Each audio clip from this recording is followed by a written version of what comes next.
My name is Rachel Monroe. I'm 34 years old, a single mother, and until 3 months ago, I never thought twice about leaving a comment under a YouTube video.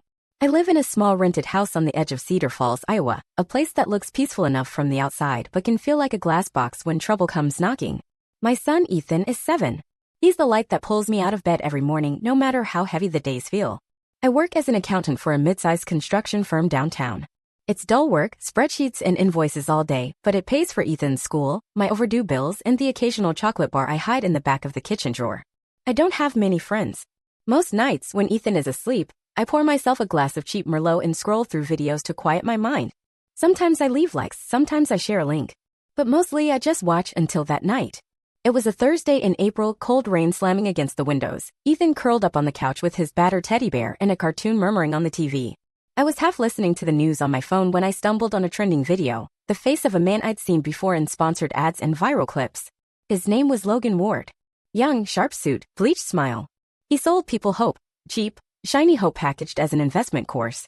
Turn $1,000 into $100,000 in 6 months, his thumbnail shouted. I'd never clicked on him before. That night I did. The video was titled, How I Made $2 Million in a Month and How You Can Too. It was 20 minutes of Logan sitting in his plush office, framed by awards and glass trophies, his voice oily with fake warmth as he told stories of students who were now financially free. I almost closed it halfway through, but then he said something that made my blood boil. He pointed at the camera at me and promised that only lazy losers failed. That the only thing standing between me and a yacht was my willingness to hustle. I didn't know why it hit so deep. Maybe it was the pile of unpaid medical bills on my desk, or the fact that last Christmas Ethan asked for a PlayStation and I had to pretend Santa ran out. Maybe it was just the smug tilt of Logan's smile.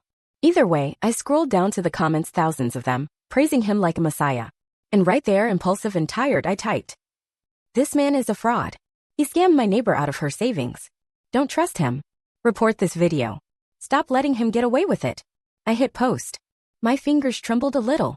I knew it wouldn't matter, one drop in an ocean of believers, but it felt good to shout into the void. I didn't expect anyone to read it. I certainly didn't expect a reply. The first one came within the hour. A random user with a default avatar, "Prove it or shut up, Karen." Then another, "Haters gonna hate. Jealous much?" I ignored them. I closed my laptop, brushed my teeth, and slipped into bed next to Ethan. He still sometimes crawls in with me when the wind howls too loud.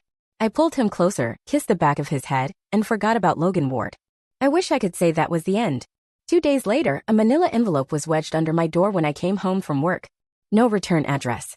Inside, 4 blurry photos of me picking Ethan up from school, my name and address scribbled on a sticky note, and a single typed line. Delete your comment. I remember standing in the kitchen, the photos spread out on the counter like rotten fruit, Ethan humming in the living room. My stomach twisted, but I told myself it was a prank, trolls, some bored fan of Logan's. I even laughed, though it came out thin and sour. That night, I deleted the comment. I told myself it was nothing. Just drama online, nothing real. But the next morning, I woke up to 30 unread emails in my personal inbox.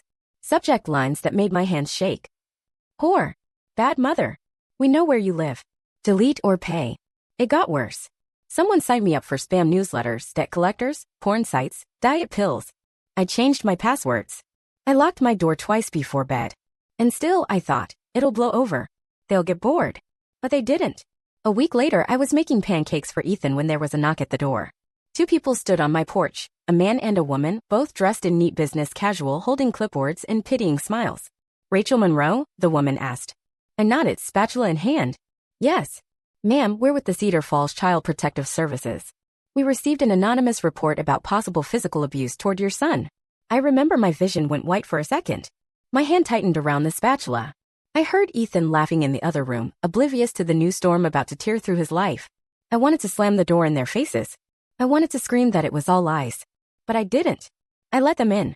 Because what choice did I have? That was the moment I knew. This wasn't just some random troll.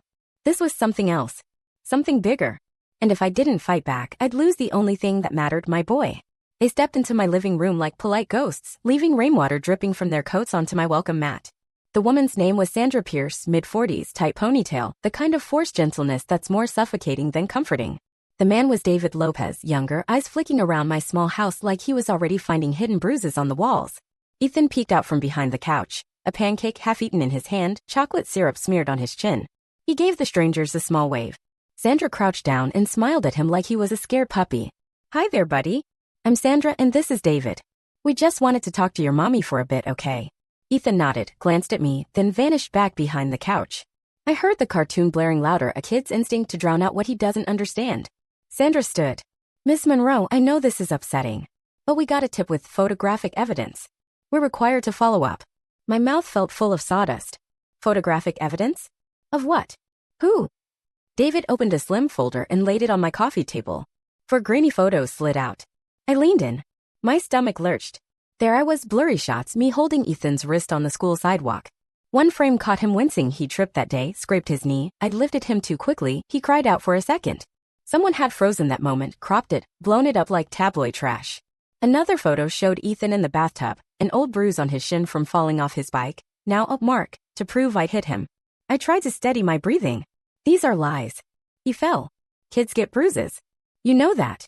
David didn't look convinced, or maybe he was trained not to look anything. Sandra leaned forward, voice syrupy. Rachel, I'm sure there's a perfectly reasonable explanation. But we do have to check. May we speak with Ethan privately? 100 protests burned behind my teeth. No, you can't. He's 7. He won't understand. He'll be scared. But I nodded because what choice did I have? Sandra walked over to the couch and crouched down again. Ethan peeked up from his blanket fort. Hey, Ethan, would you mind showing me your room? Maybe you can show me your toys too. He looked at me, waiting for permission. My heart cracked. I forced a smile. It's okay, buddy. Go ahead. Sandra took his hand. I watched them disappear down the hallway. David stayed behind, eyes on me, polite but cold. I know this is stressful, he said, flipping through his clipboard. But can you tell me if there's anyone who might want to cause you trouble? An ex-partner? Family dispute? I let out a strangled laugh. No. My ex is out of state. He hasn't called in years. My parents are dead. It's just me. And Ethan. David scribbled something. And you didn't see who sent this? I think I know, I said. My voice surprised me, how steady it came out, even though my hands were shaking. There's a man. A YouTuber. Logan Ward. I left a comment calling him out for scamming people.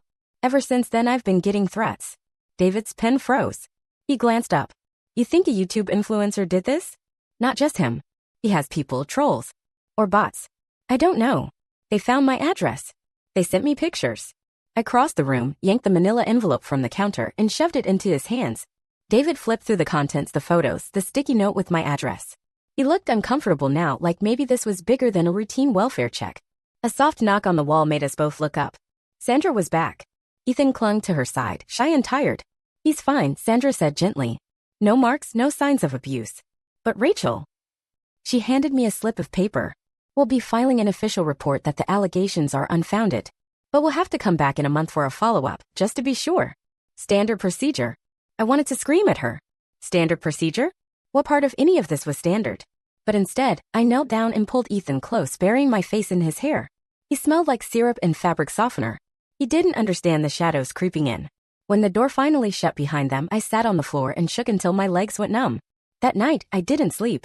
I sat at the kitchen table long after Ethan drifted off, scrolling through Logan Ward's social media. He was still there, smug grin, new videos every day, thousands of likes and comments from people begging him to change their lives. I found a forum.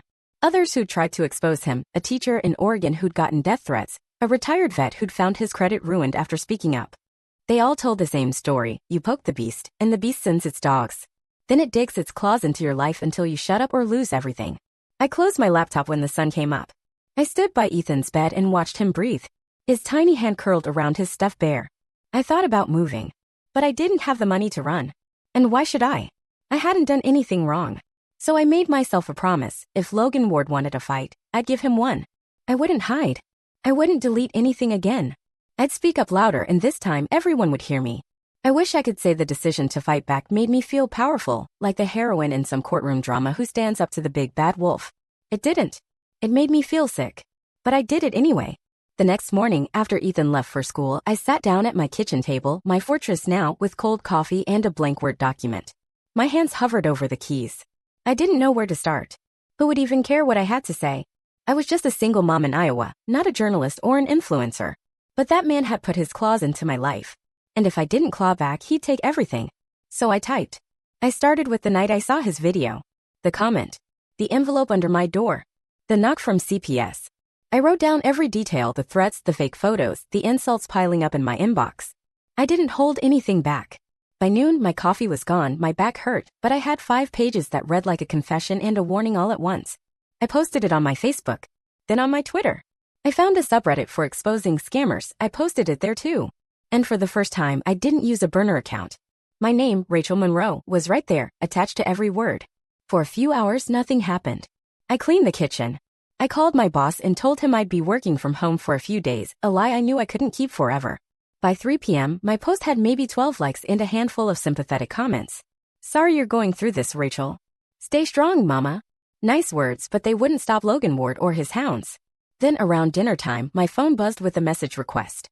A name I didn't recognize, Tessa McMillan. Her message was short, call me. I believe you. Underneath, a phone number with an Oregon area code. I hesitated. I was terrified it was a trap, another troll. But her profile looked real. Her photos were plain, a woman with tired eyes, 2 kids, a kitchen not unlike mine. So I called. Her voice was hushed but firm. Rachel? It's Tessa. You don't know me, but I know exactly what you're going through. He did the same to me. Tessa told me her story. She'd been a small-town English teacher who'd bought into Logan's program 2 years ago.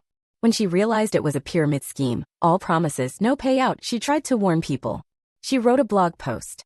The next day, she found her credit destroyed. Her landlord got an anonymous tip that she was a drug dealer. Child Protective Services knocked on her door too. She almost lost custody of her kids. She fought back, but quietly. Too quietly, she said. She hired a lawyer, but he dropped her when Logan's people threatened to expose him for having an affair, a lie, but it didn't matter.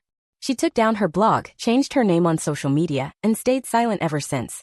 Her voice cracked when she said, I wish I'd gone public sooner. If I had, maybe he wouldn't be doing this to you now. I stared out the window at Ethan's bicycle tipped over in the yard. So what do I do, Tessa? Go to the police? She let out a sad laugh. I tried. They can't touch him, not enough proof. Everything's online, hidden behind fake accounts, layers of trolls and bots. You need eyes on him. Public eyes. It's the only shield you have. We stayed on the phone for an hour.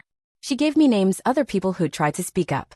Most were still too scared to talk, but some might help if they knew I was pushing this out in the open. She sent me screenshots, old threats, links to archived posts. A breadcrumb trail leading straight back to Logan Ward's shiny smile. That night, after Ethan went to sleep, I sat at my kitchen table again and made a list. A real list. Not just his name, but everyone tied to him. Fake students he used as testimonials, shell companies registered to dead addresses, shady moderators on his forums who coordinated the harassment campaigns. I didn't sleep. At 2 a.m., I started messaging every local journalist I could find. TV stations, small-town papers, bloggers. I told them everything. I attached the fake photos, the CPS report, the threats. Most didn't reply. But I kept going. By dawn, one name pinged back. Molly Tran, a junior reporter at the Des Moines Register. Her reply was short but electric. Can you talk today? This could be huge. I woke Ethan for school that morning with a smile I didn't feel. I packed his lunch like nothing was wrong. When he asked why I looked tired, I told him Mommy had a lot of work to do. He hugged me goodbye at the bus stop. When the bus turned the corner, I stood there a long time in the morning chill. My hands were numb. My heart was a drum in my chest. I knew Logan would hit back harder. But I wasn't alone anymore. I walked inside, poured myself a cup of stale coffee, and waited for Molly Tran's call. Molly Tran's voice crackled through my cheap phone speaker at exactly 9:15 a.m. She sounded young, maybe 25, but her tone was brisk, no nonsense, sharpened by too many dead-end leads and half-buried scandals. Rachel? Hi, it's Molly Tran from the Register. I read your message and your post. First, are you safe right now? I almost laughed. Safe? What did that even mean anymore? I looked at the stack of mail on my counter, half of it junk, half of it threatening letters disguised as junk. I thought of the CPS note pinned to my fridge like a trophy. Yes, I lied. I'm safe. My son is safe. Good. I'm not here to scare you, but I have to be honest. If I write this story, he's going to come after you harder. Are you prepared for that? I closed my eyes, rubbed my temples. He already is. I just don't want to fight alone anymore. That seemed to be the right answer because Molly's tone softened a notch. Okay. Then we're in this together. But if we're going to run anything, I need proof. Not just your post documents, screenshots, the CPS report, the envelope, emails, all of it. And I need you to talk on the record. No anonymity. My stomach clenched at that word, on the record. No shield. No fake names. Just me. Just Rachel Monroe, the single mother who poked the monsters and dared him to look back. I'll do it, I said. My voice shook, but I didn't take it back. Good, Molly said. I'll drive up from Des Moines this afternoon. We can meet at your house or somewhere neutral, whatever you prefer. I didn't want more strangers in my house. It still felt tainted from the CPS visit, like every corner hid a camera waiting to twist my life into a headline I didn't want. So I suggested a diner near the highway. A place with stale coffee, bright windows, people who wouldn't look twice at two women talking in a booth. Before we hung up, Molly asked, "One more thing, do you have anyone you trust to watch your son tonight? Just in case this drags on." I thought of my neighbor, Mrs. Carver, 70, half-blind, but sweet enough to watch Ethan if I begged. "I'll figure it out," I said. By the time I dropped Ethan off at school and cleaned the kitchen for the fifth pointless time that morning, my nerves were electric. I dug out every piece of paper that proved I wasn't making this up, the envelope, the fake photos, the emails I printed. I found my old phone and scrolled through screenshots I'd taken in the first days, hateful messages, Logan's grinning face plastered on a dozen fake success stories. At 1:30, I left a note for Mrs. Carver, packed Ethan's favorite pajamas, and promised him an extra dessert if he stayed the night with her. He didn't understand why. I lied again, Mommy has a meeting for work. I drove to the diner with my box of evidence on the passenger seat, half expecting to see Logan Ward himself leaning against my car in the lot. I'd seen his face so many times in my mind, smirking behind sunglasses, perfect teeth flashing while my life fell apart. But the lot was empty except for an old truck and two sedans. Molly was already inside. She looked exactly how I pictured her, short black hair, battered laptop bag, eyes that flicked up and down like a scanner. She stood when I approached, offered a quick, firm handshake. "Rachel, good to meet you. Let's sit." We took a booth in the back. I ordered coffee I wouldn't drink. She ordered tea she'd forget. Then I pushed the box across the table. For 2 hours I talked. I told her everything, every click, every threat, every blurry photo shoved under my door. She typed nonstop, occasionally asking me to repeat something, to spell a name, to slow down when my words tangled up with the tears I kept swallowing. When I showed her the CPS slip, she cursed under her breath. "This is big. If he really weaponized trolls to trigger a false child abuse investigation, that's criminal harassment, Rachel. That's not just internet drama." I leaned back exhausted. "So will the police do something now?" Molly gave me a look I didn't like, a pitying flash behind her sharp reporter eyes. "Maybe, maybe not. But if we make enough noise, if people see your face, your name, they'll look at him differently. Sponsors pull out. Platforms tighten the leash. He won't disappear overnight, but we'll make him bleed where it hurts, his brand." I hated that word. Brand? Like all my fear and Ethan's fear was just a scratch on a shiny logo. But I nodded. It was better than nothing. Before I left, Molly snapped a photo of me on her phone, hair flat from stress, eyes ring purple from sleepless nights. "I'm sorry," she said, "but readers need to see you're real. You sure you're okay with this?" I wanted to say no, but instead I said do it. We parted in the parking lot. I sat in my car for a long time, my breath fogging up the windshield. My phone buzzed with a message from Mrs. Carver. "Ethan's fine. Watching cartoons. Do you need him to sleep over?" I typed back, "Yes. Thank you." I didn't want him in the house when the story hit. By the time I got home, the sun was gone and the empty rooms felt like a waiting mouth. I sat on the couch, my phone clutched like a lifeline. I knew it would only be a matter of time now. The dam was about to break, for better or worse. At 11:42 p.m., Molly's article went live. I watched my name light up my phone. Single mother accuses viral influencer of harassment, retaliation, and child endangerment. I read every word, even the parts that made me want to vomit. Then I turned my phone off, locked every door, and sat in the dark while the storm I'd unleashed howled through the internet like a wildfire. I didn't sleep the night Molly's article went live. I tried, I really did, but every creak of the floorboards sounded like footsteps. Every car that passed outside made me hold my breath. I kept seeing Logan's face, that gleaming grin from his thumbnails, twisted now with something uglier, rage, entitlement. Around 2 a.m., I turned my phone back on. The article had exploded. Hundreds of shares on Facebook, then thousands. My notifications were an endless scroll of messages, some from strangers calling me brave, others from Logan's defenders calling me a liar, a whore, a jealous single mom with no man to control her. I knew I shouldn't read the comments, but I did anyway. Each one carved a deeper pit in my chest. Who leaves a comment on YouTube and expects not to get trolled?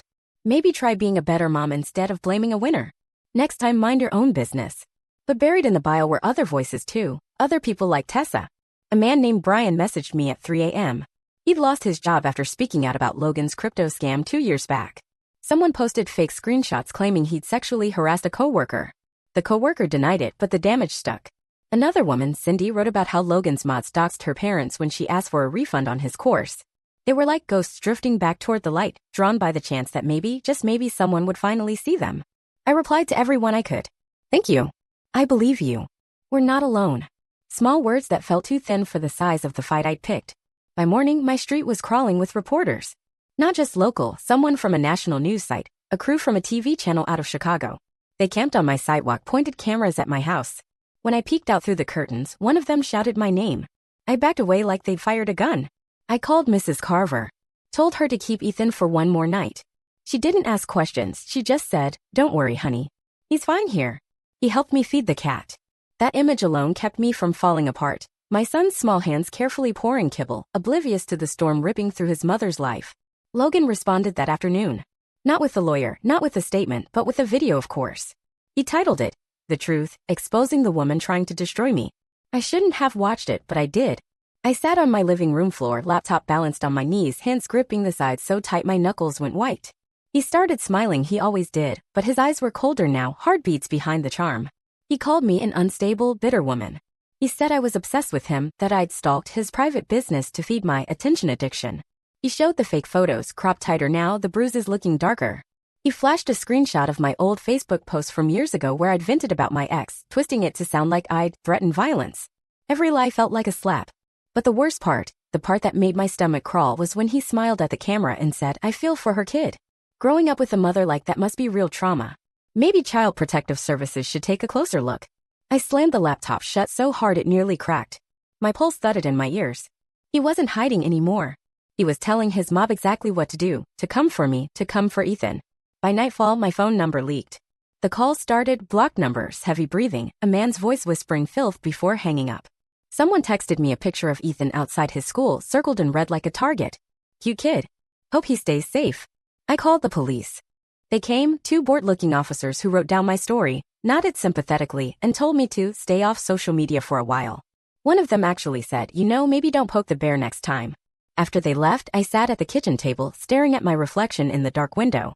I didn't look like a fighter. I looked like someone fraying at the seams, hair greasy, eyes rimmed raw. I didn't care. I opened my laptop again. The inbox was chaos, but buried in the filth was one clean, steady line, an email from Molly. Subject: "They're planning something bigger. Call me." I dialed her number with shaking hands. She picked up on the first ring. Her voice was tight. "Rachel, listen. One of my contacts inside YouTube just messaged me. Logan's people are trying to spin this into a defamation suit. They're saying you fabricated everything to extort him. They're shopping your old posts around, trying to frame you as unstable. They want to bury you in legal fees until you shut up." I laughed, short and bitter. "I don't have money for a lawyer. I can't even pay for new tires on my car." Molly didn't hesitate.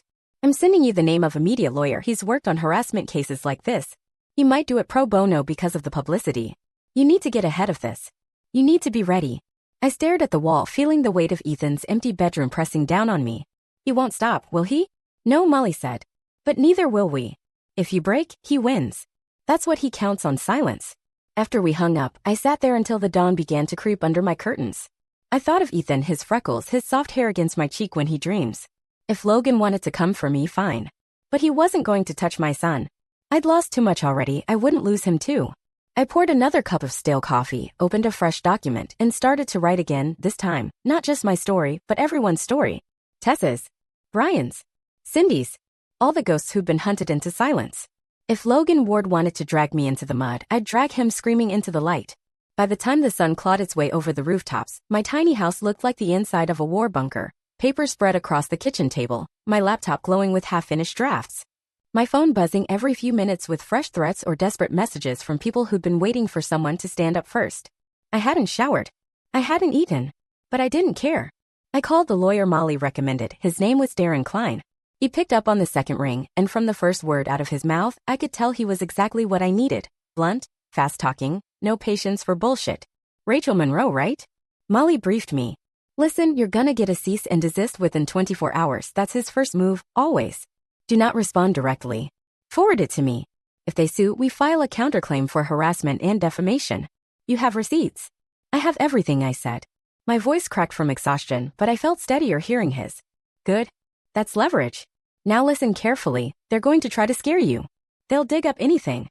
Financial records, old posts, your ex, anything they can twist. So get ahead of it. You admit what's true before they can spin it.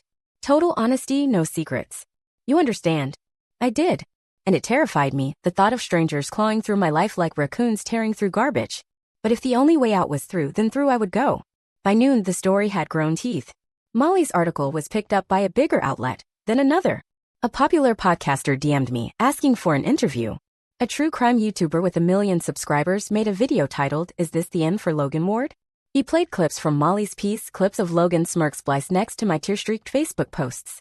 The internet loved a scandal, and for once the tide was shifting. But with the tide came the rot.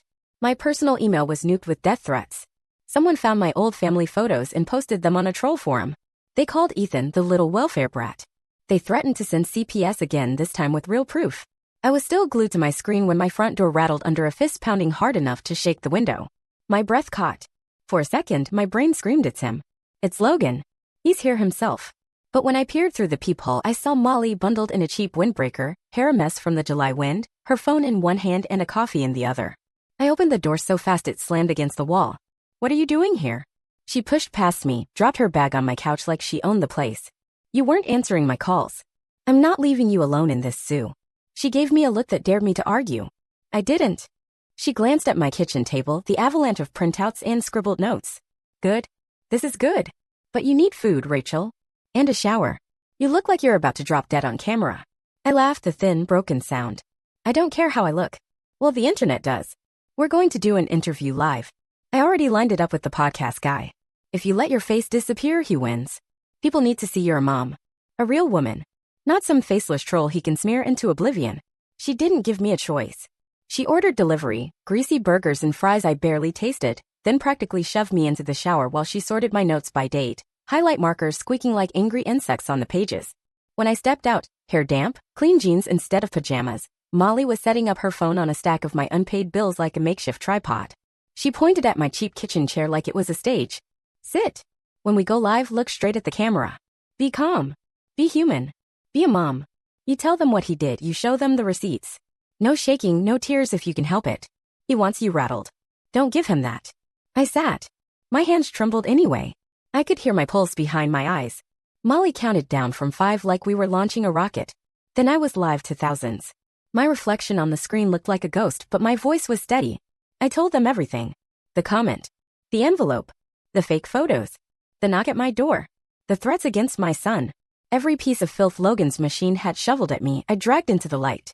Molly fed me screenshots to hold up. Dates. Receipts. The old CPS visit report. I said names. I didn't flinch.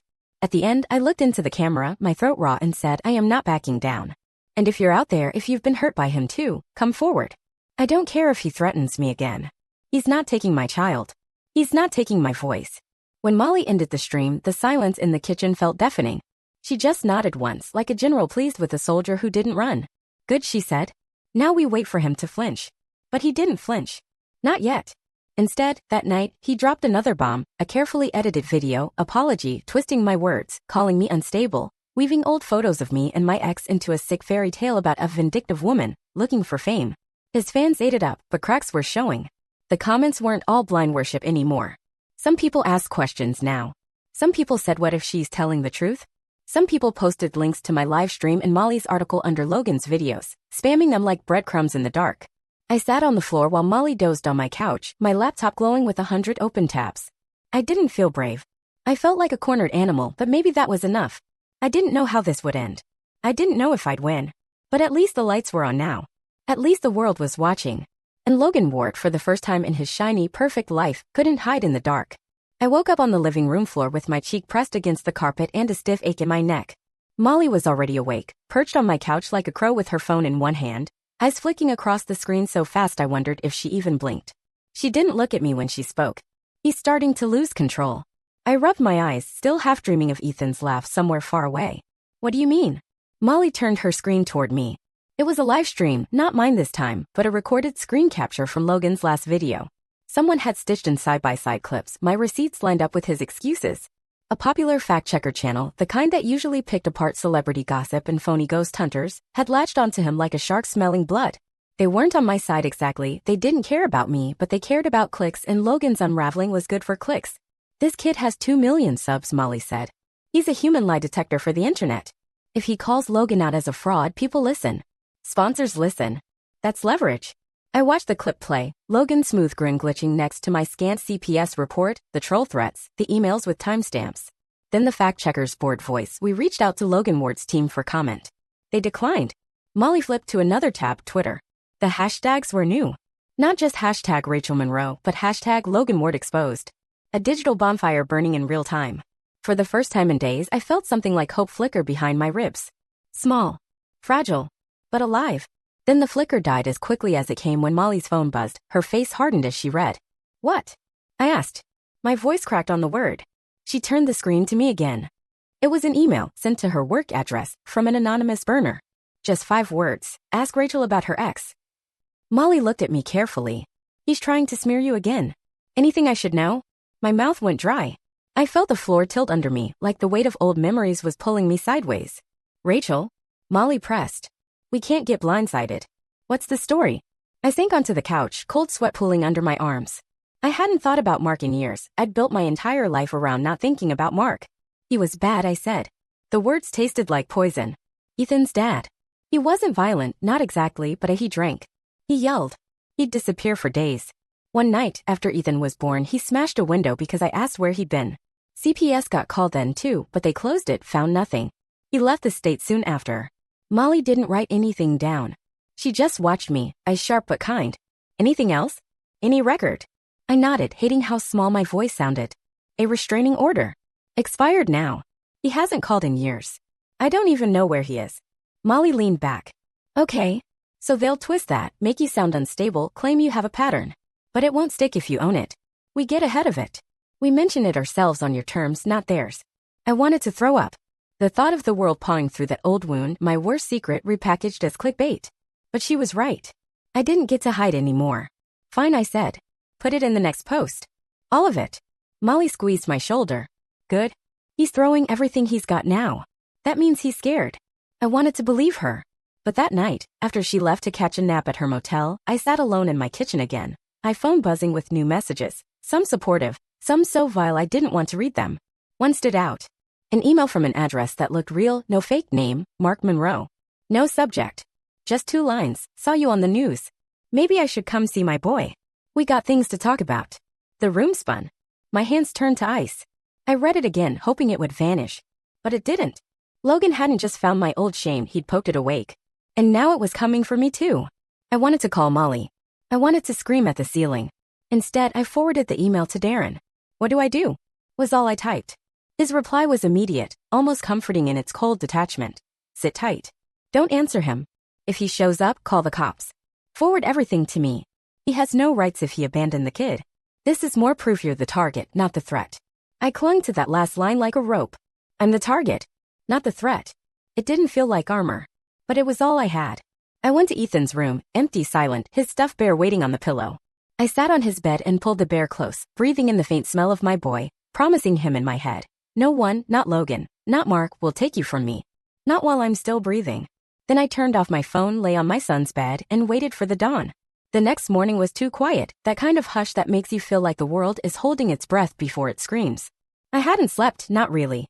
I drifted off on Ethan's tiny bed, clutching his stuffed bear like a lifeline, jolting awake every time a car door slammed or a branch scraped the siding. I kept hearing Mark's voice in my head, even though the last time I'd heard it for real was 7 years ago, slurred, lazy, cruel. You think you're better than me, Ratch? I stumbled to the kitchen and found Molly already there, sitting cross-legged at my table, laptop open, phone balanced on her knee. She hadn't knocked. I'd given her my spare key the night before. She looked up, took one look at my face, and set her phone down. You saw it, she said. Not a question. I nodded, throat dry. The email from Mark. He wants to see Ethan. Molly closed her laptop with a soft click. He's not coming near you. I talked to Darren. We'll file an emergency protective order today. The timing alone proves it's part of Logan's intimidation play. This is good for us legally. It shows a coordinated smear. It's bad for your nerves, but good for the fight. Good for the fight. I almost laughed at that. Everything was a fight now, eating, sleeping, breathing. I missed the days when my biggest fight was convincing Ethan to eat broccoli. Molly pushed a mug of coffee toward me. I took it with shaking hands. She was right, it helped to do something. Any small action to feel less helpless. We spent the morning packaging everything. Darren wanted it all, the Mark email, my old restraining order, the CPS paperwork, new screenshots showing Logan's fans spamming my neighborhood Facebook groups with lies. I felt sick printing it all out. My shame, my private wounds, spread across the kitchen table like crime scene evidence. At noon, my phone buzzed. Mrs. Carver again, her sweet, lilting voice on voicemail this time. Hey honey, just checking in. Ethan's fine, but he misses you. Do you want him home tonight? My chest cracked open at the sound of his name. I looked at Molly. Is it safe? She didn't sugarcoat it. No, not yet. Give it another day. Tomorrow we do another stream. We drop the Mark story ourselves. We bury Logan's version before it grows teeth. Once that's out, it'll be safer. Right now you're still unpredictable. He hates that. I called Mrs. Carver back and told her to hold Ethan one more night. Promised her an extra 20 for groceries and a bottle of her favorite tea. She just laughed. Keep your money, dear. Just come get your boy soon. He misses his mama. When I hung up, I almost broke. I could face the trolls, the threats, the cold letters from Logan's lawyer. But the idea of Ethan feeling abandoned? That nearly crushed me. I was still trying to swallow that down when the knock came. 3 sharp raps at the front door. Molly froze mid-sentence. Her eyes flicked to the window. She mouthed stay here and moved to the door, her phone hidden in her palm like a weapon. I heard voices, low, tense. Then Molly's voice, sharper. She's not speaking to you. Leave or I call the cops. My heartbeat slammed in my ears. I stepped forward and saw him through the glass pane. Mark.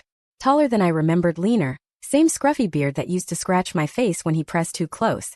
He was smiling. That lazy grin I'd hated and loved once, before I learned what it really meant.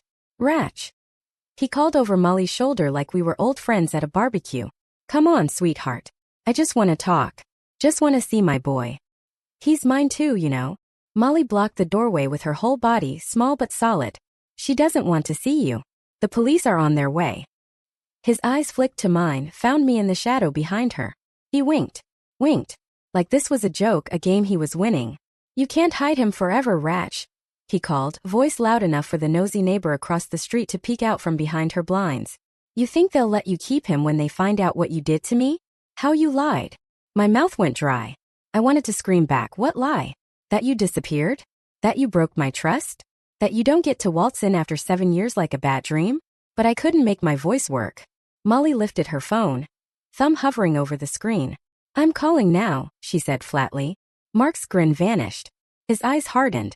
He stepped back, hands up like a parody of innocence. Fine. I'll see you in court, baby. He turned and walked away. Casual, like he just dropped off a package instead of a threat. His car, some rust bucket sedan, sputtered as it pulled away from my curb. I realized I was shaking only when Molly shut the door and pressed her palm against it like she was holding the whole world back. She turned to me. You okay? She asked. I laughed, a dry, ugly sound. No. But I'm still here. Molly nodded. Good. That's all you have to be. Here. Loud. Seen.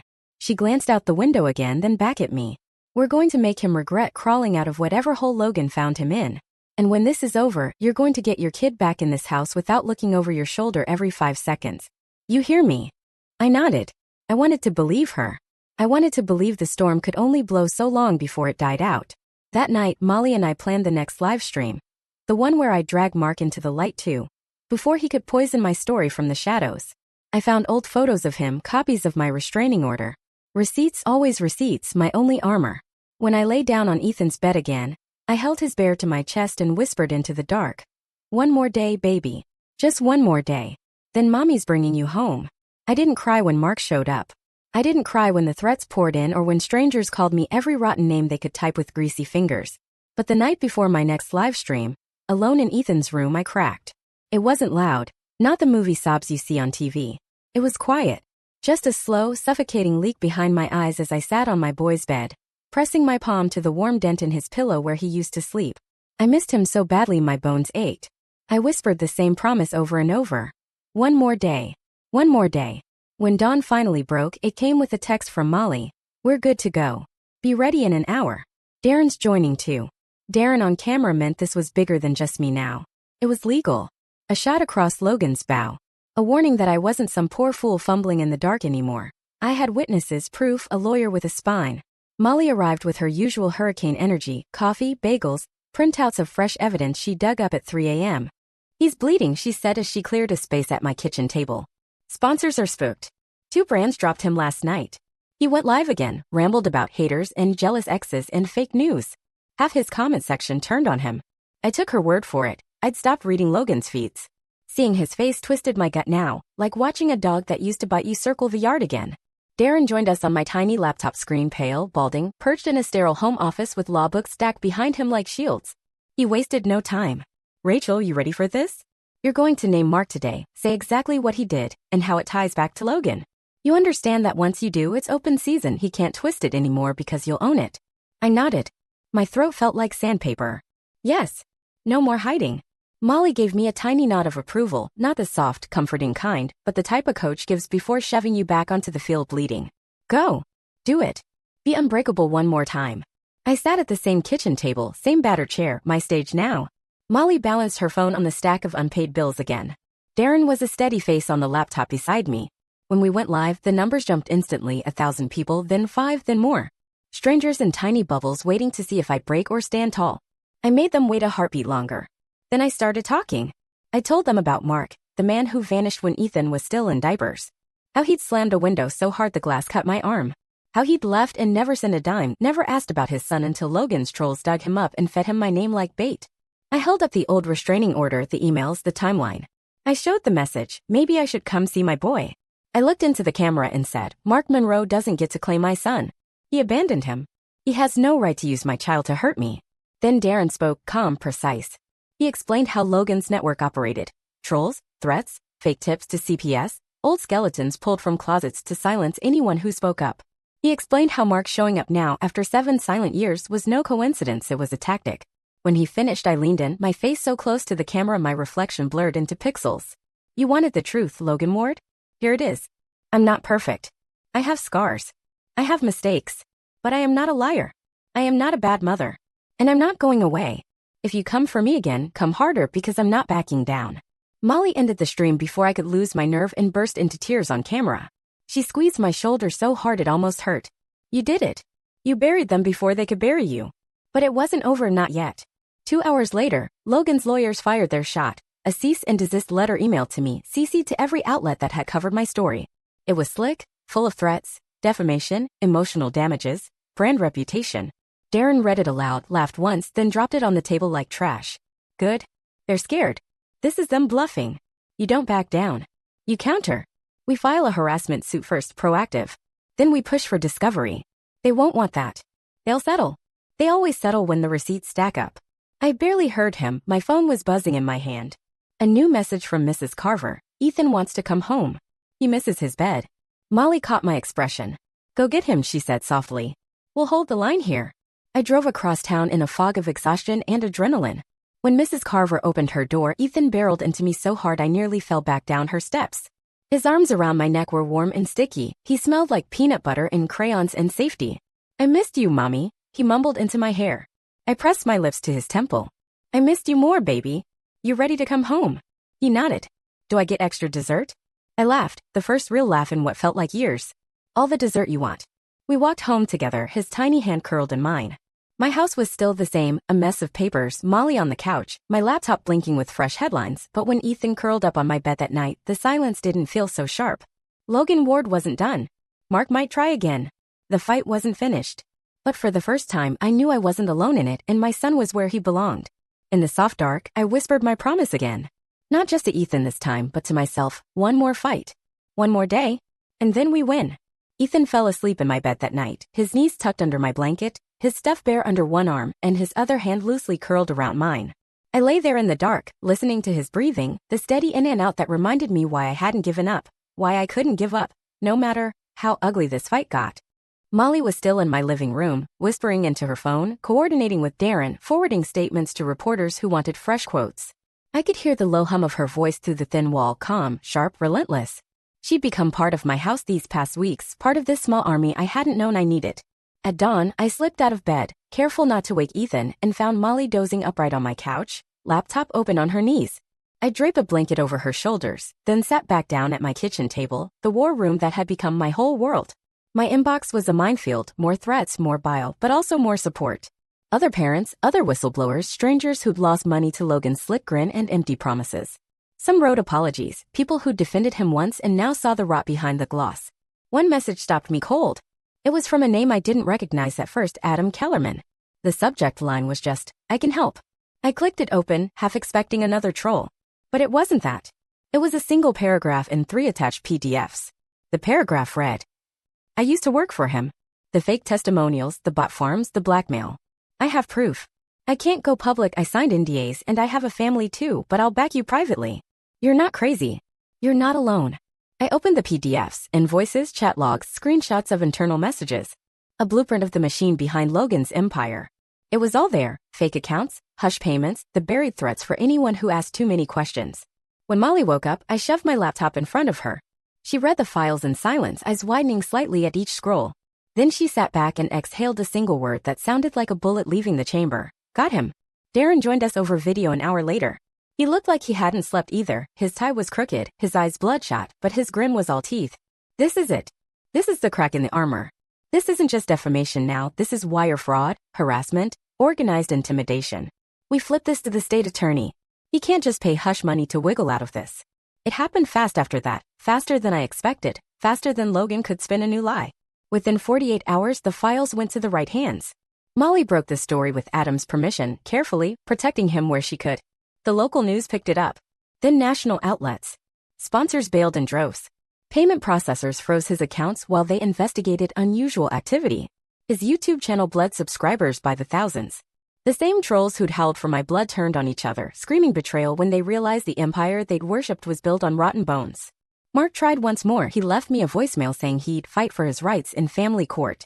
Darren fired off a cease and desist, so sharp Mark's bluff evaporated overnight. He didn't call again. If he showed up, we were ready with cops and cameras. He vanished back to whatever dive he'd crawled out of. By the end of that week, I stood in my kitchen at dawn, watching Ethan eat cereal at the table where I'd once written my first desperate post. He swung his legs under the chair, chattering about his teacher, his favorite cartoon, how we should get a cat now that all the bad people are gone. I didn't tell him they weren't all gone, that they'd always be out there, somewhere, teeth bared behind fake profiles and cheap threats. I just ruffled his hair and said, maybe we will, baby. Maybe we will. Molly packed her bags that afternoon. She hugged me on my porch, the sun warm on her face, the tired lines at her eyes softer now. You did it, Rachel. You turned the lights on. Now the cockroaches are scurrying for the cracks. I didn't feel like a hero. I didn't feel invincible. But I felt whole. Seen. And my boy was still mine, laughing, safe, whole too. When Molly drove away, I went back inside and sat at my kitchen table one last time. I opened my laptop, found that first hateful comment under Logan's old video, the one I posted on Impulse, the tiny spark that burned down his kingdom. It was still there, buried under millions of replies, but still there. I didn't delete it. I didn't edit it. I didn't add anything clever. I just sat back, breathed deep, and let it be. One comment. One mother. One truth too stubborn to shut up. That was all it took in the end.